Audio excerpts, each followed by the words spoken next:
और आज की इस कमाल की चर्चा में बहुत बहुत स्वागत है। आज हम एक ऐसे टॉपिक पर बात करने वाले हैं जो हम सब की जिंदगी से जुड़ा है, असली फाइनेंशियल फ्रीडम। तो चलिए बिना किसी देरी के वेल्थ बनाने के इस दिलचस्प सफर की शुरुआत करते हैं। हम सब ने ये देखा है, लाखों करोड़ों लोग सुबह से शाम तक जी तोड़ मेहनत करते हैं, थकान से चूर होने के बावजूद बस अगली सैलरी का इंतजार करते हैं, लेकिन फिर भी पैसों की टेंशन हमेशा बनी रहती है। अब सवाल ये है कि इतनी मेहनत के बाद भी ये पैसों की तंगी आखिर क्यों नहीं जाती? इसका सीधा सा जवाब है रैट रेस, यानी चूहों की दौड़। और पता है, अच्छे खासे पैसे कमाने वाले भी अक्सर इस जाल में फंस जाते हैं। सोसाइटी हमें पैसा कमाना तो सिखा देती है, लेकिन उस पैसे को आगे कैसे बढ़ाना है ये कोई नहीं बताता। नतीजा, जैसे जैसे इनकम बढ़ती है, हमारे खर्चे उससे भी तेज भागने लगते हैं और इंसान एक कभी न खत्म होने वाले आर्थिक दबाव में फंसा रह जाता है। तो यहां असली खेल माइंडसेट का है। गरीब माइंडसेट वाले लोग क्या करते हैं, पैसा आया तुरंत खर्च किया, और जो थोड़ा बहुत बच गया सोच लिया कि उसे सेव कर लेंगे। लेकिन अमीर माइंडसेट बिल्कुल इसके उलट काम करता है। वो पैसा आते ही सबसे पहले ये सोचते हैं कि इसे बचाना और इन्वेस्ट कैसे करना है। उसके बाद जो बचता है उसे खर्च करते हैं। वेल्थ बनाने के लिए स्पेंडिंग से इन्वेस्टिंग की तरफ जाना, यही वो सबसे पहला और जरूरी कदम है। एक बहुत ही पावरफुल बात कही गई है कि हर एक रुपया एक बीज की तरह होता है। सीरियसली, अमीर लोग हर सिक्के या नोट को सिर्फ खर्च करने की चीज नहीं मानते।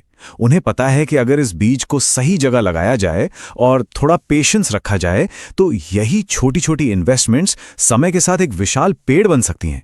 इस छोटे कर्मचारी वाले कॉन्सेप्ट को ही ले लीजिए, ये बहुत ही ब्रिलियंट है।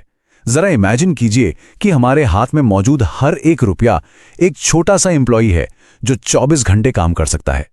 अगर इसे सही जगह इन्वेस्ट किया तो ये काम पड़ जाता है और अपने साथ और कर्मचारियों को लेकर वापस आता है। लेकिन अगर इसे किसी फालतू की सेल या दिखावे में उड़ा दिया तो समझ लीजिए वो एम्प्लॉई हमेशा के लिए नौकरी छोड़कर चला गया। और यहीं से हमें एसेट्स और लायबिलिटीज का फर्क समझना होगा। ये बहुत क्लियर है। एसेट्स वो हैं जो हमारी जेब में पैसा डालते हैं, जैसे कोई नई स्किल सीखना, सही जगह इन्वेस्ट करना या कोई बिजनेस शुरू करना। और इसके ठीक ऑपोजिट लायबिलिटीज वो हैं जो लगातार हमारी जेब खाली करती रहती हैं। फाइनेंशियल आजादी तो बस तभी मिलेगी जब हमारा पूरा फोकस एसेट्स बनाने पर होगा। लेकिन आजकल प्रॉब्लम क्या है? हम दिखावे को ही सक्सेस मान बैठे हैं।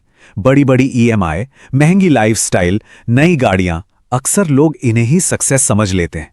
सोशल मीडिया ने इस शो ऑफ को इतना बढ़ा दिया है कि फोमो यानी कुछ छूट जाने के डर के चक्कर में लोग ऐसी चीजों में पैसा बर्बाद कर देते हैं जो सिर्फ और सिर्फ लाइबिलिटीज होती हैं। असली सक्सेस इन सब दिखावों से बहुत बहुत दूर होती है। अब जरा दुनिया के सबसे सफल इन्वेस्टर वॉरेन बफे के इस गोल्डन रूल पर गौर करते हैं। जिस चीज की समझ ना हो उसमें अपना पैसा बिल्कुल नहीं लगाना चाहिए। अक्सर जब लोगों के पैसे डूबते हैं ना, दरअसल वो कोई खराब किस्मत नहीं होती, वो बस नॉलेज की कमी होती है। स्मार्ट इन्वेस्टर्स हमेशा पहले सीखते हैं, रिसर्च करते हैं और सिर्फ तभी अपना पैसा काम पर लगाते हैं। आज के दौर की एक और बड़ी समस्या है जल्दबाजी। हर किसी को रातों रात अमीर बनने वाले शॉर्टकट्स चाहिए। ये इन्वेस्टिंग नहीं, ये गैम्बलिंग माइंडसेट है। इसके बिल्कुल उलट एक सही इन्वेस्टिंग माइंडसेट बहुत धीमा हो सकता है। शुरुआत में शायद थोड़ा बोरिंग भी लगे, लेकिन सच्चाई यही है कि दुनिया के सबसे कामयाब लोग इसी स्लो और कंसिस्टेंट तरीके से ही असली वेल्थ बनाते हैं। और यहीं पे एंट्री होती है कंपाउंडिंग की। इसे आप वेल्थ बनाने का सबसे बड़ा जादुई टूल कह सकते हैं। शुरुआत में ये एक्शंस या ग्रोथ बहुत छोटी लगती है, लेकिन एक लंबे समय के बाद यही छोटे छोटे कदम एक इतनी बड़ी न रुकने वाली ग्रोथ में बदल जाते हैं जिसे देखकर कोई भी हैरान रह जाए। समय हमेशा उन्हीं का साथ देता है जो कंसिस्टेंट रहते हैं। एक और इंटरेस्टिंग बात बताऊं, कंपाउंडिंग सिर्फ बैंक बैलेंस या पैसों पर ही काम नहीं करती। जी हां, ये नियम हमारी रोजमर्रा की आदतों, डिसिप्लिन और नॉलेज पर भी उतनी ही ताकत से लागू होता है।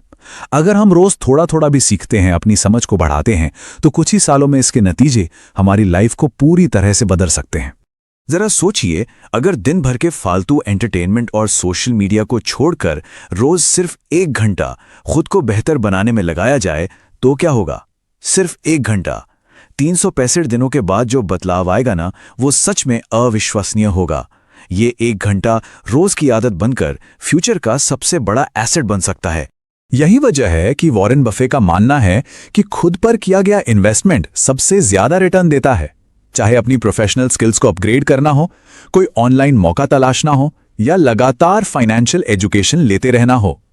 जब हमारी नॉलेज सॉलिड होती है तो हमारे अंदर वो मेंटल स्ट्रेंथ आ जाती है जिससे हम किसी भी फेलियर से बाउंस बैक कर सकते हैं। तो बफे साहब के ये जो प्रिंसिपल्स हैं, ये कोई जादू टोना या ग्लैमरस ट्रिक्स नहीं है, बहुत ही सिंपल और सीधे स्टेप्स हैं। इन्वेस्ट करने से पहले समझना, लॉन्ग टर्म का विजन रखना, डर और लालच पर कंट्रोल और सबसे जरूरी कंसिस्टेंट रहना। ट्रेंड्स के पीछे भागने वालों और असली इन्वेस्टर्स के बीच बस यही वो अनुशासन है जो असली वेल्थ क्रिएट करता है। कुल मिलाकर बात यह है कि वेल्थ कभी मोटिवेशन से नहीं बल्कि रोज की आदतों से बनती है। अचानक से होने वाली शॉपिंग को रोकना, बेकार की ईएमआई से बचना और इनकम का एक हिस्सा लगातार इन्वेस्ट करना, ये वो एक्शनेबल स्टेप्स हैं जो हमें रैट रेस से बाहर निकाल सकते हैं। हमारा फ्यूचर किसी एक बड़े फैसले से नहीं बल्कि रोज लिए गए ऐसे ही हजारों छोटे छोटे फैसलों से बनता है। इस चर्चा को खत्म करने से पहले एक बहुत ही गहरा सवाल छोड़ते हैं जिस पर हम सबको सोचना चाहिए। जिंदगी को इनकम नहीं आदतें चलाती हैं। तो रोजमर्रा की जो आदतें हम आज अपना रहे हैं, क्या वो असल में कोई मजबूत एसेट बना रही हैं या फिर सिर्फ उस रैट रेस को बढ़ावा दे रही हैं? हमारे हाथ में आया हर रुपया एक चॉइस है। वो आज की पल भर की खुशी बनेगा या आने वाले कल की असली आज़ादी। आज के शानदार एनालिसिस में जुड़ने के लिए बहुत बहुत शुक्रिया। उम्मीद है इससे हम सबको अपनी फाइनेंशियल आदतों को बेहतर बनाने की प्रेरणा मिलेगी।